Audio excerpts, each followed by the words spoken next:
Hello everyone and welcome back to my channel Edmond Mendaros, and for today's quick tutorial I'm going to show you guys on how to turn on or enable YouTube notifications.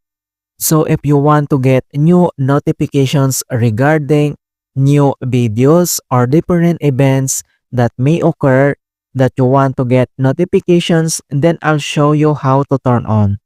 And without further ado, and let's go ahead. So all you have to do is open up on Chrome browser and kailangan lang natin mag-login yung ating YouTube channel.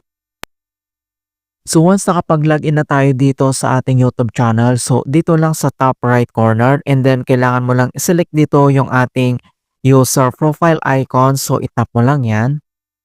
And then next step, so scroll down and kailangan mo lang select dito yung settings. And dito lang sa left side menu, and then you need to select notifications. So itap mo lang yan. At dito sa right side, so makikita mo dito yung notifications, and then general, and then next ito yung desktop notifications. So kailangan mo lang i-turn or i-toggle on mo lang dito yung kanyang buttons to get notifications and this browser. So click mo lang yan. And then ibig sabihin ay naka-enable na siya or naka-turn on.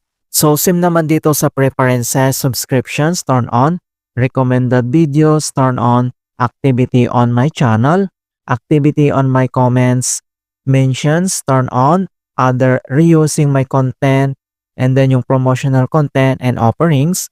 So dito naman sa baba nandito yung other informations like email notifications. So pwede mo naman itong i-turn on.